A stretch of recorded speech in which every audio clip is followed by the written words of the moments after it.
Thank you all for coming out tonight. Billie Joe, Michael, thank you for joining us. We're really looking forward to this. We've got a moderated session first, and then we're going to have a performance from the show, and then we'll have time at the end for questions from you, our audience members.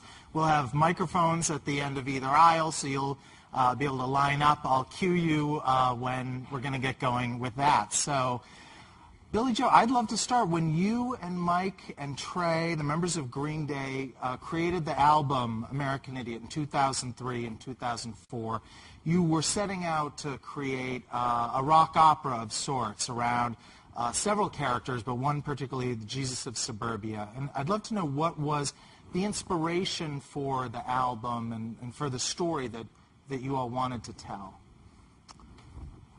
Oh, boy. Well, it started off with the song American Idiot, and, I mean, I've told this story a lot, but anyway, it started out with, there was a song, we did a couple of demos for a song, American Idiot, and also this like, mini opera thing that was sort of loosely sort of influenced by A Quick One by The Who, which ended up becoming Homecoming. And we were all just sort of passing the hat, like doing 30-second songs apiece.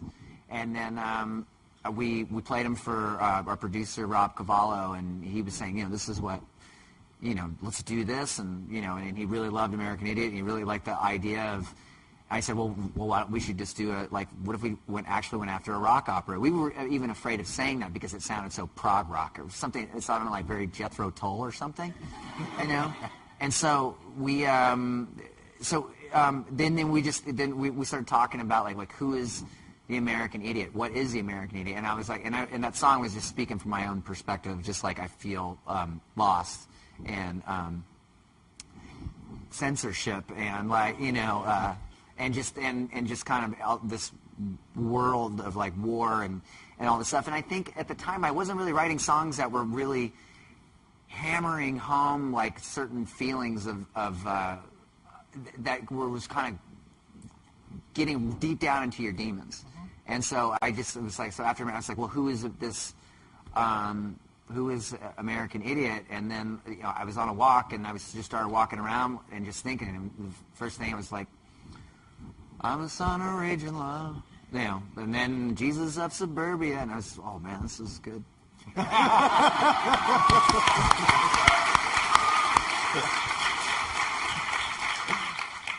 Michael, you've said that when you heard those 13 tracks off the 2004 American Idiot album, you began envisioning a piece of theater out of it.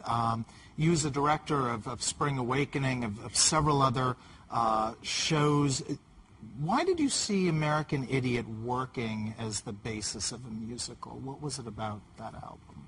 Well, the first thing that struck me was the immediacy of it. And I recognized in the Jesus of Suburbia character a kind of national malaise, kind of. I knew who these kids were. I've been that kid before, and you have to remember that when I was listening to it, it was, George W. Bush's second term. We were in some really serious trouble as a country, and it seemed to me that there was something urgent about what was being said, and it was capturing this almost inexpressible feeling that we all had. And so that was the first thing that attracted me to it. And then listening to it over and over again, I started to really hear this narrative inside it of Jesus of Suburbia and St. Jimmy and this girl that he falls in love with in the city, and this sort of tug of war over his soul. It seemed very Faustian to me, Shakespearean or something. It seemed like a classic theater story. And so then I started to think what if he had friends, and what if there were more people like that? And that's how absolutely exactly the jigsaw puzzle of Broadway. Right. That's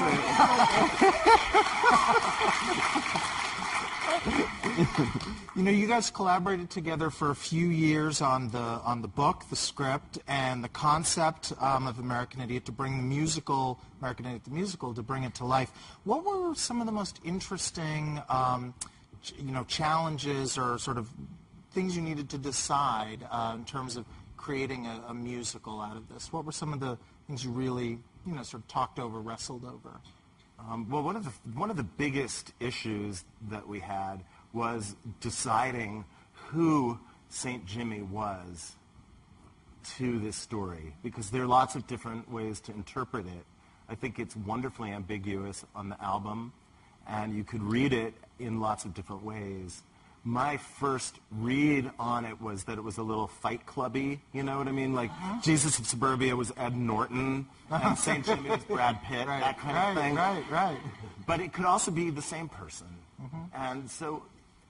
or a part of him, and how do you illustrate that? How do you make that clear for an audience to get and playable for an actor to do? And how do these two people intersect? So that was a big challenge. Billie Joe, was there sort of a learning curve for you in terms of musical theater, sort of creating, a musical out of this work, or did it all feel like it flowed pretty naturally? You mean like while I was writing it, or after going into the stage version of it? The stage version. Yeah. It felt really. I didn't really know what the hell I was doing. To be honest with you, I saw what Michael did with Spring Awakening, and then they had a sit-down version where everybody was sitting in seats, and there was just a bunch of people singing the songs in these different arrangements.